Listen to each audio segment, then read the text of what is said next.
Hello and welcome to 100% You, a podcast which is all about discovering who you're truly meant to be and becoming the best version of yourself.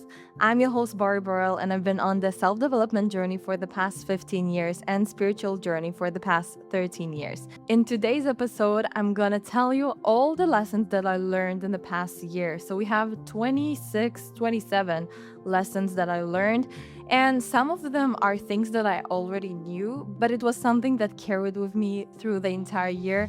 And I would love to pass it for you because those lessons can actually impact and influence every area of your life. And I just don't want to keep it just for myself. So let's start with today's episode, and I hope you're gonna like it.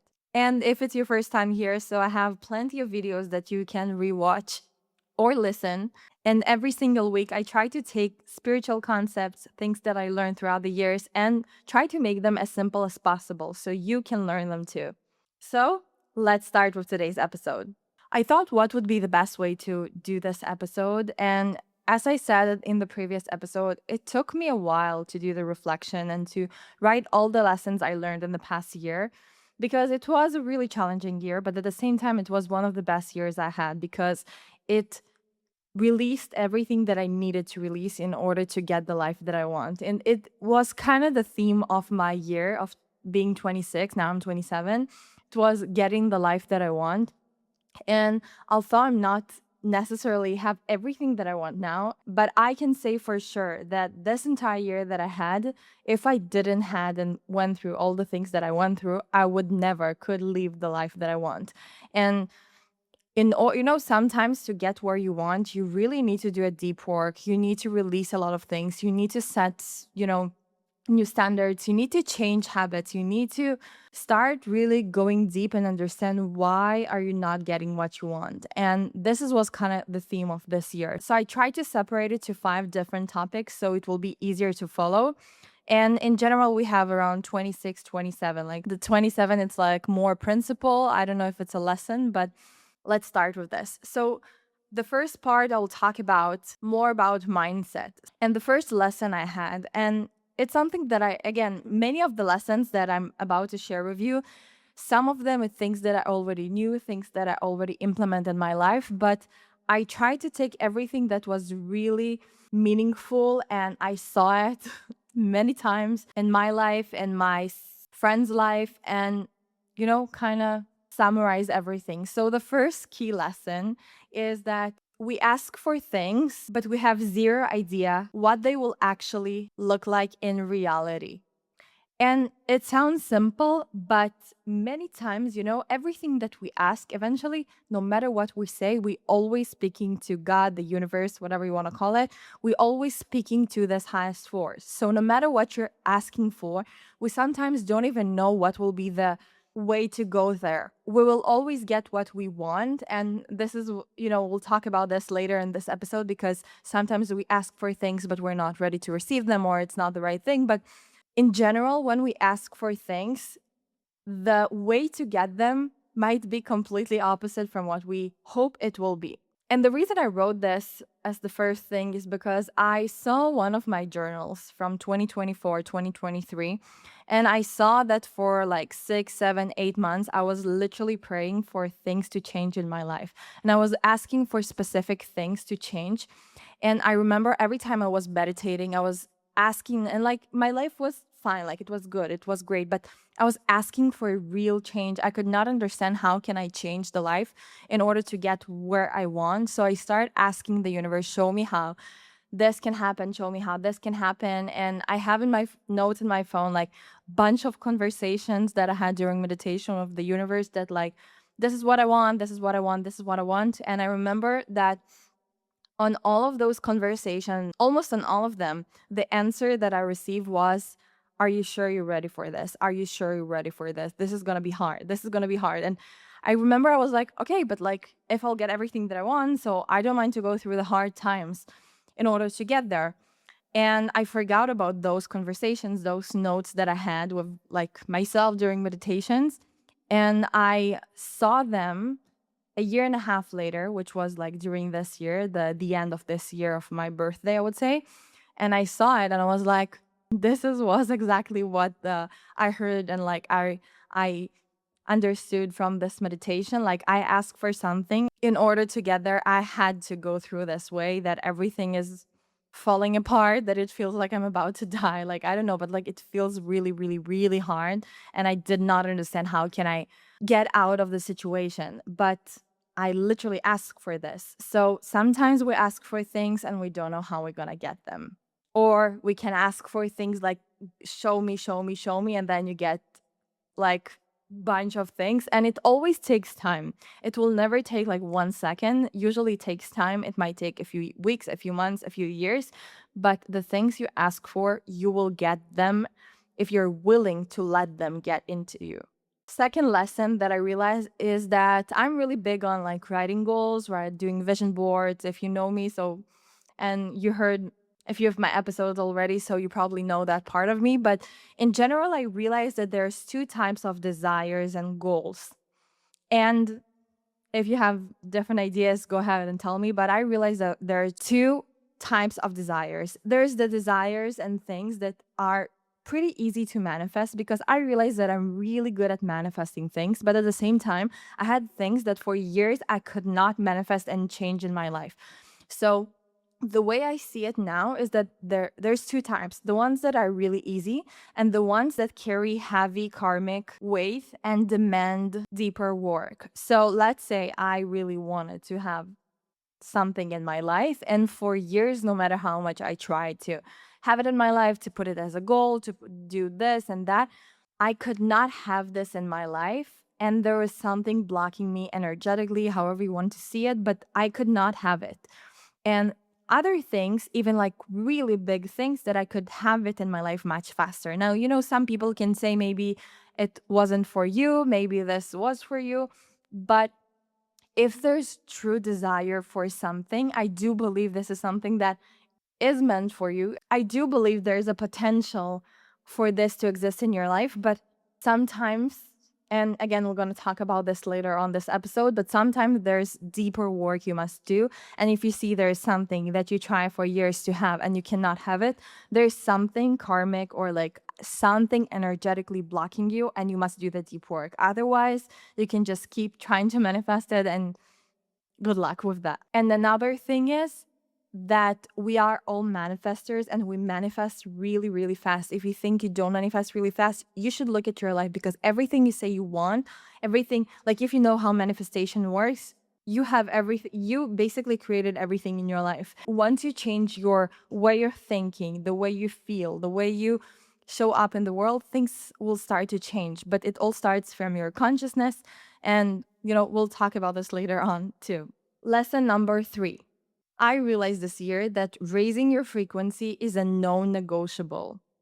You know, people say, yeah, it's okay to have lower days. I don't really believe in this. Like, I know as a society, we try to like really accept that it's fine to have bad days and good days. And yeah, we have those, but I want to make a distinguish, especially as a woman. And as women, we all have hormones, we have different emotions every day of the month.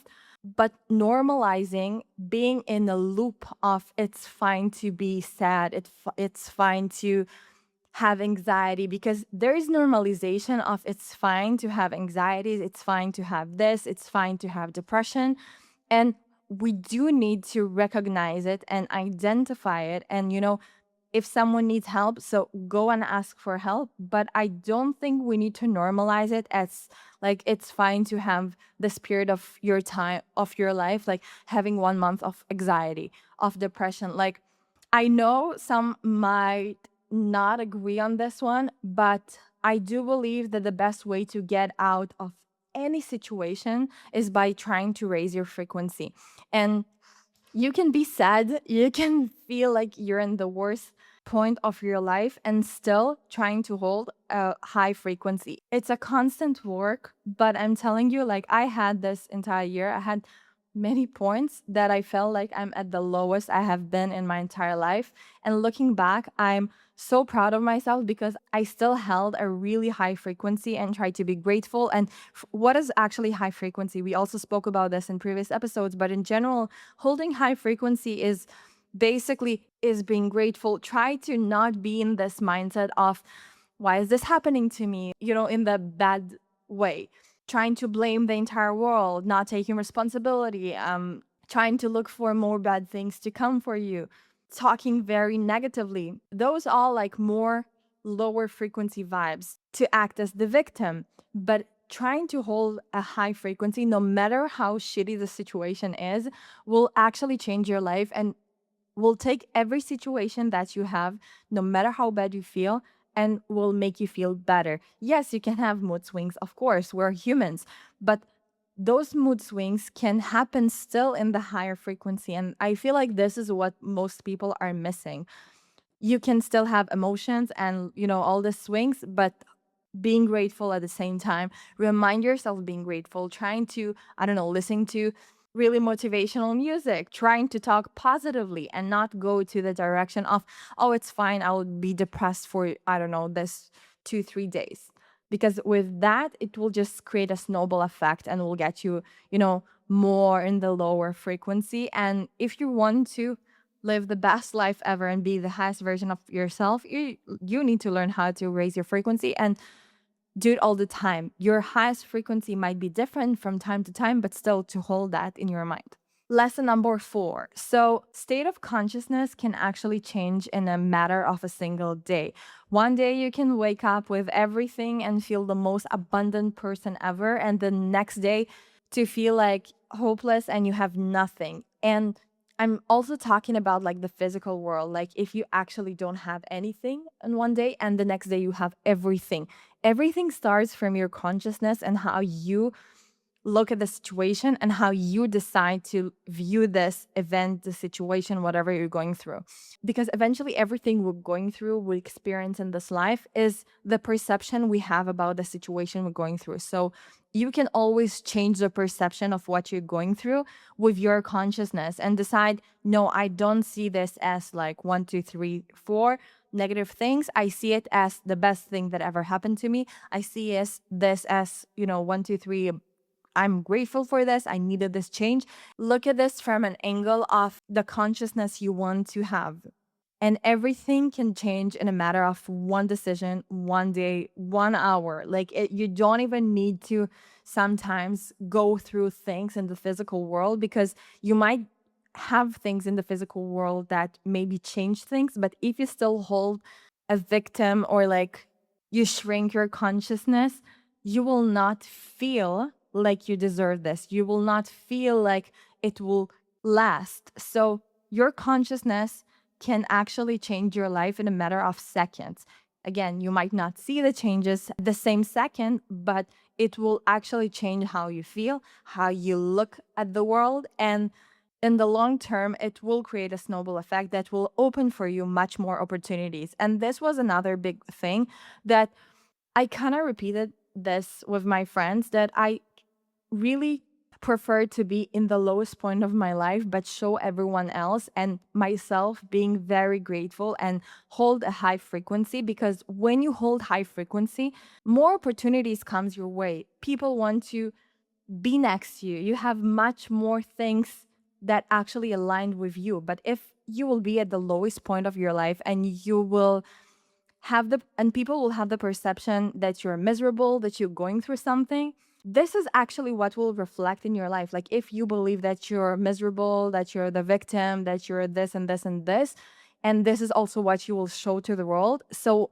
you will have less opportunities that will help you to get out of the situation. You will have less opportunities to actually be aligned with the version that you actually want to be. So no matter how hard it's gonna get, and sometimes it gets during this life, hold high frequency and shift your consciousness daily, constantly, and make sure you have the consciousness of the person you want to be, you want to become. Number 5, it's kind of related to the things we spoke about, but also you constantly need to expand your vessel to receive more.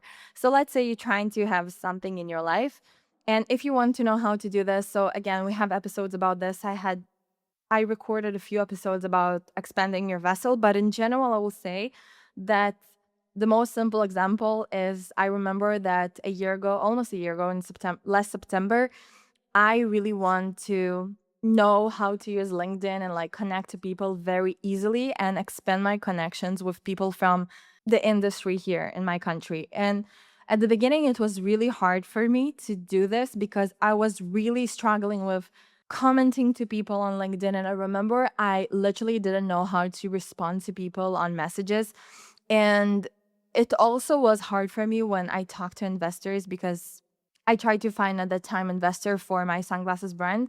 And I remember there was one day that I just decided that I'm going to sit no matter how much time it's going to get me and to expand this muscle of learning how to talk to people on LinkedIn. So for like 5 hours, I responded to everyone that added me on LinkedIn and started to send them messages, and I looked online on how to speak to people on LinkedIn. What's the way of communicating there? And I talked to one investor and I don't know, I was really struggling to talk to him and like send him what he asked for me. And I needed to write a long email. And I don't know, I just didn't feel like doing this. And I said, okay, I'm sitting down for like, it took me 5, 6 hours to do this work of learning how to write everything. And it was really hard for me. Like, I really struggled. Once I did this and I was like, I'm fighting with this, I don't want to talk to people on LinkedIn. The exact same night, my first post on LinkedIn blew up. And from like having 40 likes on that post, a few hours later, it was already 120. The next morning, it was 300 and something. The next few days, it hit 800 likes. And this post really opened me a bunch of opportunities. It brought so many new connections to my profile. Like, I'm not kidding you, in a matter of like a few weeks, I think like thousands of people added me on LinkedIn, and like really interesting people and really key people that is really good to keep connections with. And since I like really built this muscle of like understand how to speak to those people on LinkedIn, I expanded my vessel, I expanded my capability to receive more. And now I could actually receive that massive growth and like massive people, adding me and all of that.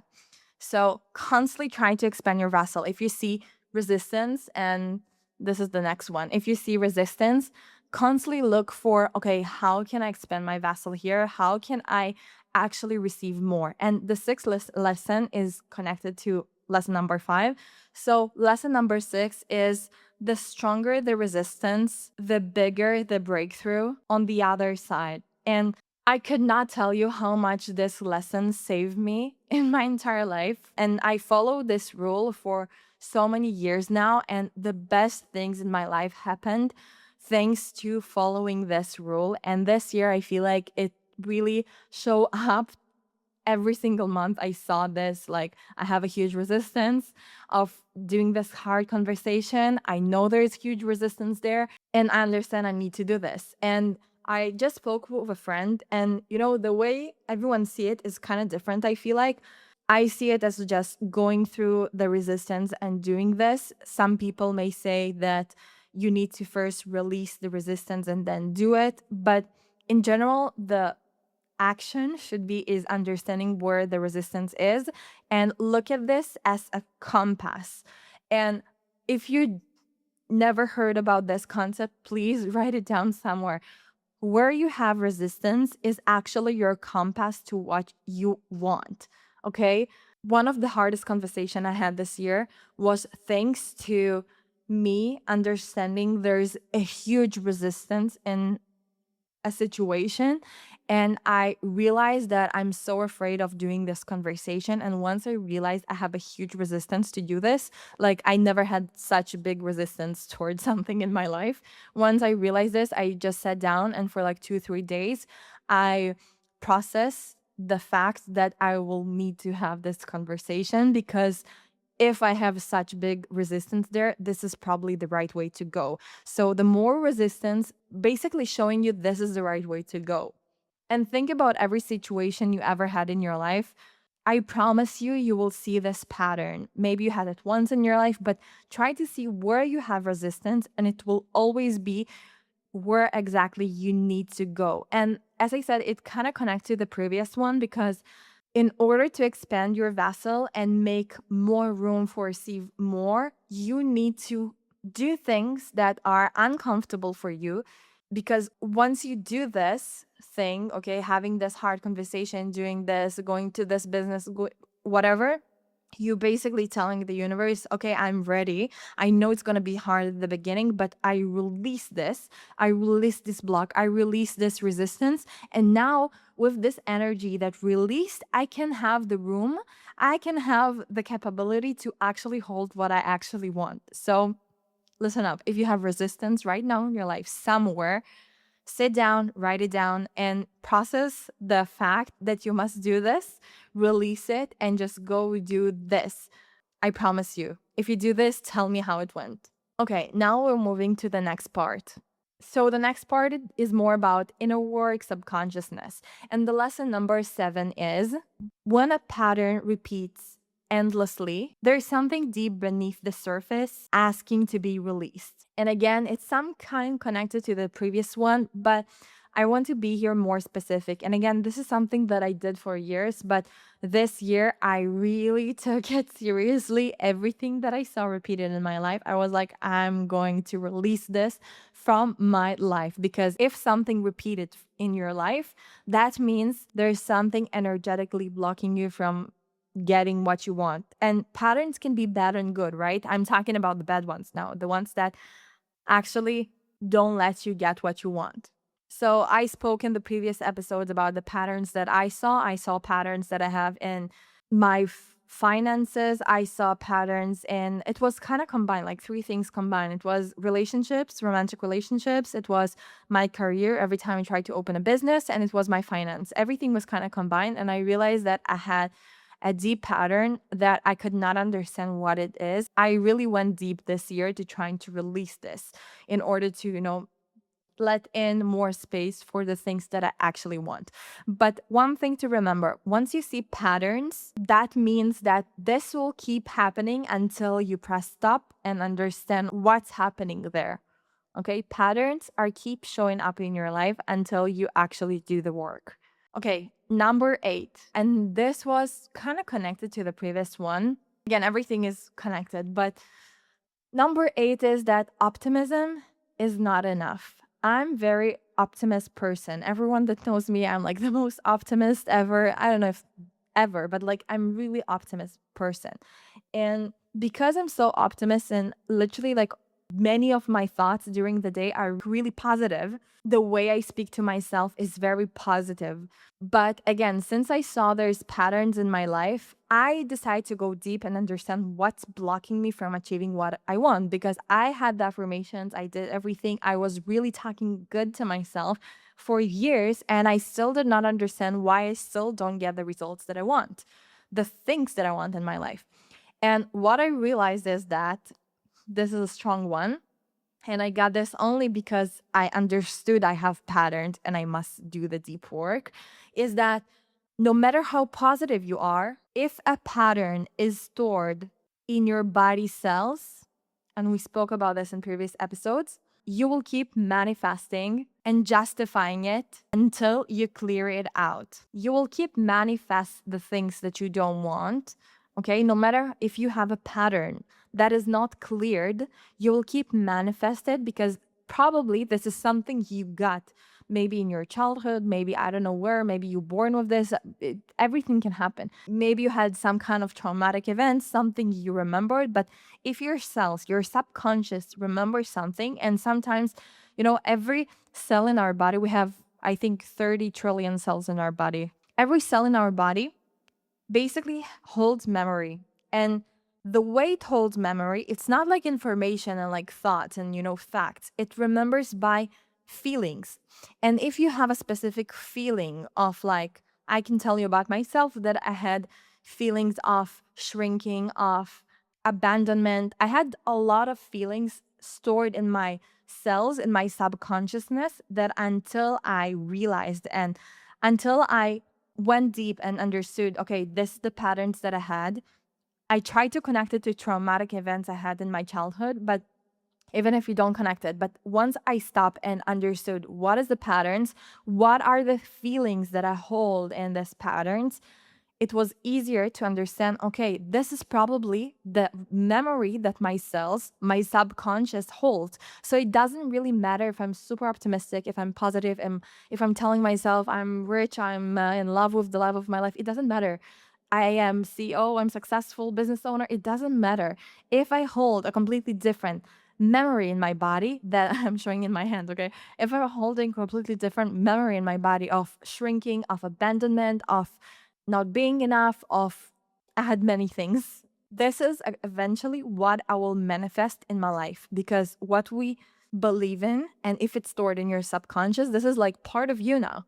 This is what you will manifest, okay? So I'm not taking for answer people that saying, yeah, but this is something that always happened to me. It happens because you did not understand why it happens, and you did not stop it, and you did not want to clear it out. But you can clear out every pattern that you have. It might be very hard, but you can do this. And once you do this, things will start shifting. And again, we talked about this in previous episodes, so I don't want to talk more about this. Okay, number 9, and this is also was a big one for me. So generational trauma and family patterns are actually a real thing, okay? So as I told you, I was trying to learn about patterns that I had. So I realized what's the pattern. And there was one thing that I just could not understand where I got it, because I went deep to like things I had in my childhood. And I really released many, many, many things. But there was one thing specifically about the way I see money and the way I receive money, that abundance, not necessarily money, but abundance, I just couldn't understand what is this blockage that I had in my life, because again, I'm really optimistic, I'm taking myself seriously, I really believe I deserve to have everything that I have. But I realized I had a belief that I could not understand where it came from. And then one day I sat with my mom and I started asking her about her family, because I never heard about her side of the family. So my mom is Russian, and like this part of the family, like I only heard about her parents and her brother, and but nothing really about her grandparents, grandparents. And once we sat one day and she actually told me the entire history of our family, I realized that moment I carry a pattern of my mom and my grandmother. And it was so clear to me that the belief, the thing that I carry in my subconsciousness, that I realized I carry something that is not even mine. This is something I have because I'm the daughter of my mom. This is something that I actually born with, and I need to release this karmic thing in order to get what I want. And this also was a huge thing, because once I realized this, I'm telling you, I felt like my entire life changed at the same day. And just to give you like a thing, I had so one of the beliefs that I realized that I had subconsciously, it's not that I had it as a conscious belief, but I realized that I had a huge fear of the more money that I have, the more I like the greater the chance that I will lose everything that I had. So at some point, I realized when I looked at my life that it was easier for me to earn less money and to have less in my life, because it was kind of the less I earned, I felt more safe. And it's like, it's such a stupid belief when you think about this, like actually. And since a very young age, I knew that I want to earn a lot of money. I knew that I want to have like the best life ever. So this thing that I realized, this fear in my life, I just could not understand where did I take it from. And once I spoke to my mom, I just understood everything, because once I looked at the pattern that my mother, like when she came from Russia to Israel when she was 13, they took all, like when she was in Russia, they had money and everything, and she lived a really, really, abundant life. They took all of the money and she came here to Israel without anything. The same thing happened to my grandmother, that she was like really, really, really, really one of the richest family in Russia, apparently. I didn't know this, and it was such a cool thing to understand. And then in the early 90s, 2090s, yeah, they just took the Russian whatever there took all of their money, and they left with nothing, and they became really poor. And from like having such abundant life to having poor, and the same thing actually happened at the same age for my mother and for my grandfather mother. And the same thing I felt that I had in my life. When my parents divorced, I was around 12. And I felt that from like a life that, you know, I felt that I have everything that I want, to a place where I felt like I don't have. And when I saw this pattern of like 3 generations, so I saw that this pattern of feeling happened at the same age for like 3 of us. I was like, this is a pattern. This is not mine. I don't want to hold it anymore. And like, I release my entire family from this. So, generational trauma, family, whatever, karmic, it's a real thing. And I release it only like in the past month, I would say, month two, but definitely I feel a huge change in my life, the way I view things. And I started seeing more money coming to my life since I released this. So that was a cool thing. Okay, number 10, and I'll try to go fast on the other one.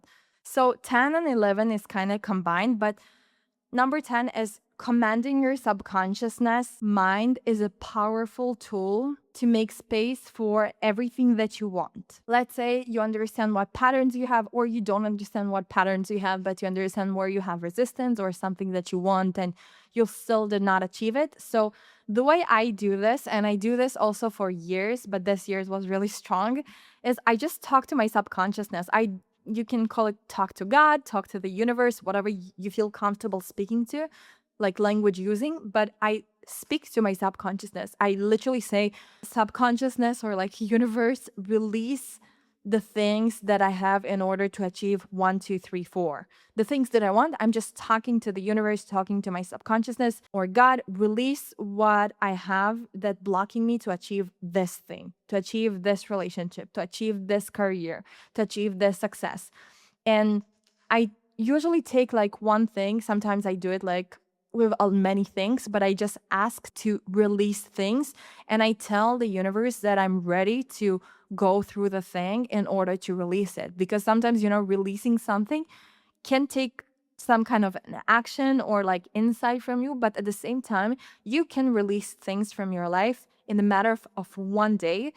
And it happened for me. Like, I felt that that my relationship with my mother wasn't like the best relationship. And I looked at my notebook and I just wrote for like entire day. It was a few months ago that I just released everything that blocking in this relationship. I never in my life thought that it will be possible to release everything we had.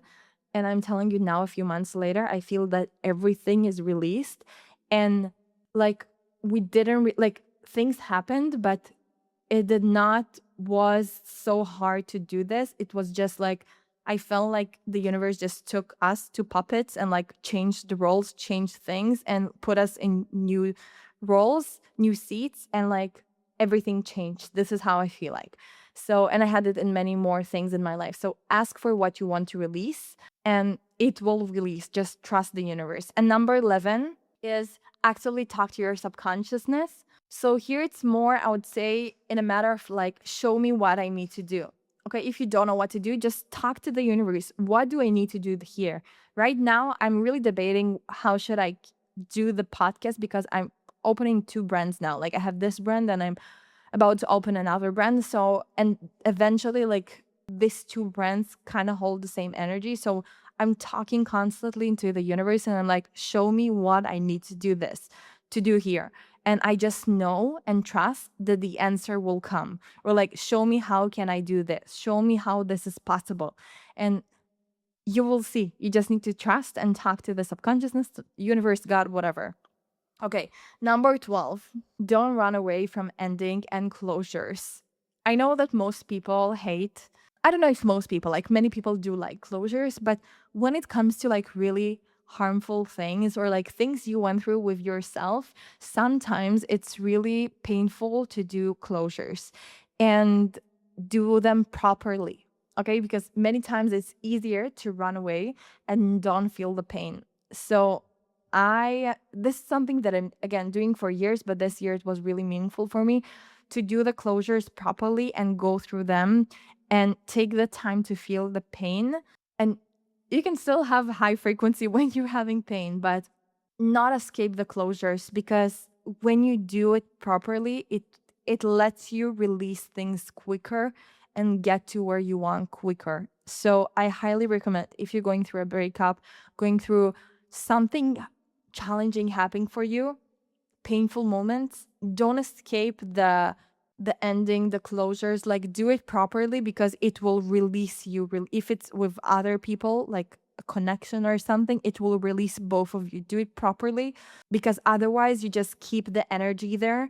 And when you keep energy in some kind of place, a relationship, whatever, it's easy to come back to that, or like have the thoughts towards that direction. So just release yourself from this. Number 13, clear out before you let in new things, and don't compromise. I'll give you my examples. Once I realized I had patterns in relationships, I decide to take it as a project before I'm entering any new relationship, before I going to dates again.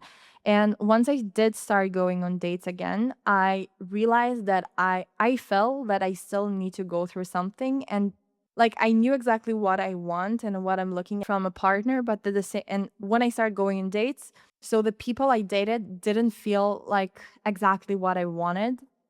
And like, if you look at me from like a few years ago, I would keep going on that dates. But because I understood this is not what I want, I'll feel like we're probably going to be compatible, but this is not exactly what I want. I decide to like hold my standards really high and say, I'm like cutting this and I'm not going on the next date.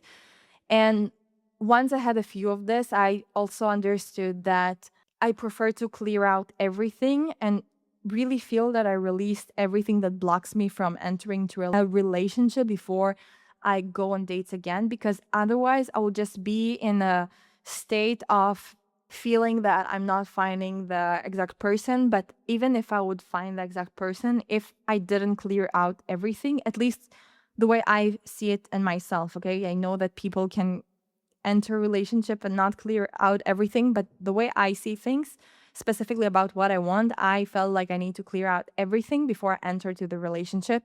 And, it can happen in everything in your life, basically. Okay, number 14, the power of self-reflection. And again, it kind of go back to what we spoke about.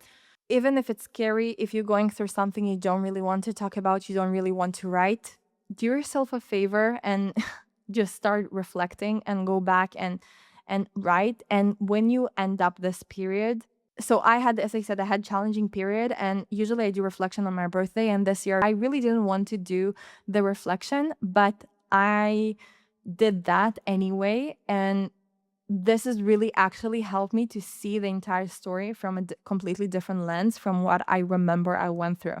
So reflection basically helps you to see the things from a different perspective, and usually from a much better perspective. So I highly recommend doing reflection and also learn about yourself things.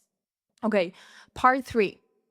Relationships, boundaries, and energy. Number 15, set high standards for your friendships.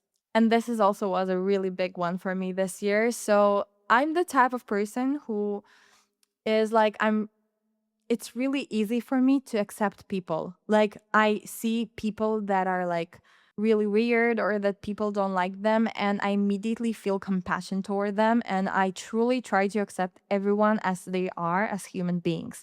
And this thing, many times throughout my life, really was an obstacle for me to have what I deserved in my friendships. So I realized this year that accepting a friend, for like, if I accept someone, a friend, a really good friend of mine, I accept them for who they are, it doesn't mean that we need to be friends, okay? If I have a friend that I feel that they're not holding the standards that I want for friendship, I need to cut them. And this was a huge one for me. Number 16, hard conversations are the key to growth. I think it's kind of self-explanatory. Again, I spoke about this at the beginning, but the bigger the elephant in the room, I think like you must speak about those things. Otherwise, it's just an energy that is blocked. Number 17. And I feel like most of the people know this, but for me, it was a new thing to practice this year, is that friendships require communication and mutual growth just as much as romantic relationships. And for me, the way I saw relationship, usually like I saw that romantic relationship, there's work, you need to grow together and this and that. But with friendship, it's like I was always the type of person who's like, I accept this person for who they are. I don't want to change them, which is like, I think is like the healthiest thing. But even though like I really like them, I did not try to work on the hard things that bothered me. So something that I really learned the hard way this year is that the same way you work on relationship with your partner, the same way you work on this with your friends. Number 18. People won't remember the details. They will remember how you made them feel. And this one actually I saw from, I would say, different angles. So I had periods of time this year at the beginning of the year of like when I turned 26. So it was like last summer where I could not spend any money. And I told myself, like, I really hold myself accountable of not spending any money because I did not earn anything for a while. And I was like, I just can't. And when you're a social person and you go out a lot and you have a lot of friends, this is really hard to do. And I remember that period of time. I really hold myself accountable of not spending any money. Like, I don't care if you have birthday, you want to go to a restaurant, that's your problem. I'm not ordering in a restaurant. And I found myself being super creative in birthdays and like things that friends do. And honestly, like now I look back at that moment of my life, period of my time life, as like I was so creative because I knew that I don't want to spend money, but I had to be a friend. So like I created things. I cooked much more. I show up in like much more intentional way. Like I created, like if we had some kind of gathering, like I remember we had one friend had a birthday and I told her like I love you, but like if we're going to a restaurant, I will not order anything. And it's not something you do. Like I maybe if you would say to me this a few years ago, maybe I would be disappointed that like one friend's not ordering or anything. But instead of that, I decided to be very creative and like I tried to um, create games and be like bring the fun part to that evening and gathering so it won't feel like I was not like ordering. Really try to like take everything that I can do and put the intention behind them to make that person feel like very appreciated in the center. Okay. So this also something that I felt at the hardest period that I had during this year. It was mainly last summer. You can't be there for everyone, and sometimes you need to choose.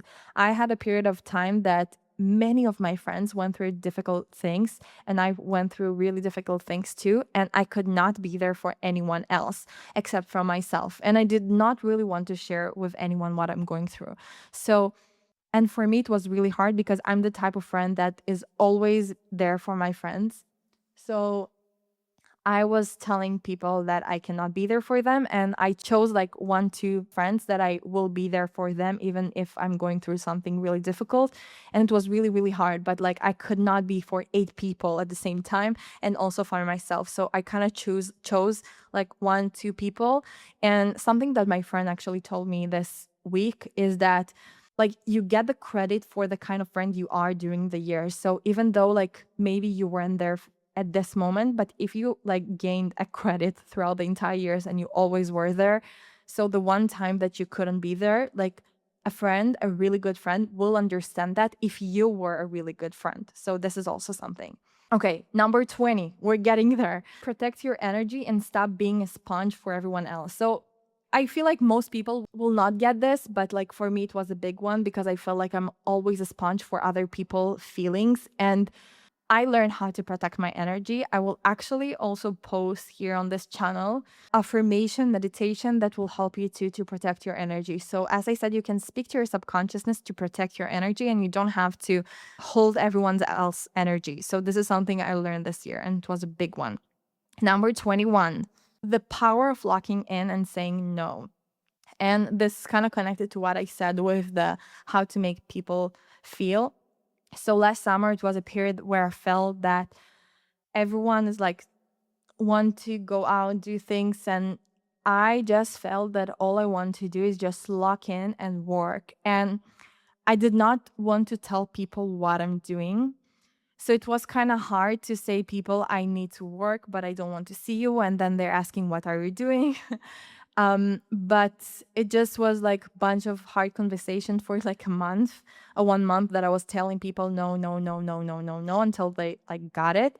And then I had like a few months of like 2, 3 months that I was just locked in and work constantly. And this is when I started seeing momentum and things started to like really work and gain traction. So it helped. And eventually, like, friends are friends. Like 3 months, 2 months will not do anything. Okay, part 4. It's more about self-work, passion, and building the foundations.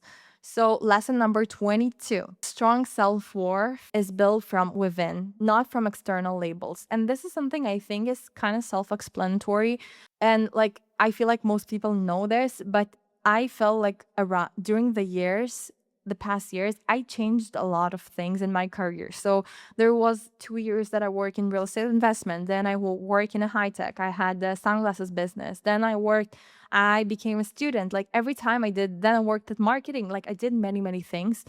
And this year I started building a startup. So and I became, I don't know, I started working a lot with Base 44. So at some point, I just was tired of like telling people what I'm doing. And I think this is when I really had this aha moment of like, I don't want to say any label on myself because it's just limits who am I and how people see me. And I remember I had a few conferences that I went to, and I really hated the fact that I need to say people I'm doing this now, I'm doing this, because I knew that I might do something different in the upcoming months or years, and I didn't want them to put me in a box. So, and this is where I like start really building my self-worth from within and understand that like all of these labels is just like nothing. Okay, number 23. I realized that I'm really good at jumping to the water, like give me new projects, doing things. Like I'm really good at taking risks. I'm really good at like things that people are scared of. I'm like, I'm all in. But the thing is that it's not only about jumping into the water, but it's also about building the right foundations. If you don't have the right foundations, those people on social media like, yeah, do this, okay, start this, but build the foundations. Because if you don't have the foundations, or if you don't know how to build this organically or like intuitively, it will be hard to keep the thing really happening. 24, monetize what you're actually good at. So I'm not monetizing the podcast yet, but this is like really one of my goals. And once I realize what I'm good at and what I'm passionate about, I realize that I want to build a podcast. So I realize that I'm really good at giving advice. I really love to help people. And from realizing that I spend around 6, 7 hours every week to just give advice to friends over the phone for free, I realized that I want to do it at a much larger scale and somehow to also monetize it in the long run, because this is something that I actually love. Part 5 is about intuition and practical spirituality. So, lesson number 25 is telepathy and intuition are real muscles. So I always trusted my intuition, but this year I realized that like once you have evidence for things that happen for like many, many times, you just need to let go and start to trust your intuition. And telepathy, like I always believed in this, but like I didn't really believe that it's like real thing until I had evidence that like everything that I felt and like I intuitively had is actually happened in real life. Once I had it, like I let go of all the doubt and I started trusting my intuition blindly and understand that like I am actually understanding things on a much higher level. Number 26. Learn to distinguish between resistance and not aligned. So things that feel not aligned is things that you feel it will be easy to do, but you're like, don't really want to do this, or it feels like it's not actually like exactly what you want. But when you have a resistance, it's like a strong of like pull back of like, I don't want to do this, or like, well, no, or like you really fear of this. Not aligned is like you don't really care to do this, but it's not like exactly what you want. So this is also a good one. And the last one, 27, or like a practical, thing you can do is write a letter for your birthday from everything you want to release, and actually write what you want for the next year. But I would say more like a release message of like, thank you for this year, for 1, 2, 3 lessons, for this, for this, for this. A birthday, it's like a great time to stop and like be very intentional about what you went through. And this release thing will bring you, will clean out your vessel to have and receive the new things that you want. And that's it for today. I really hope you enjoyed today's episode. And if you're not subscribed to this channel or to this podcast, wherever you're listening to, hit the following button. And I would love to see you on the next episode. Bye.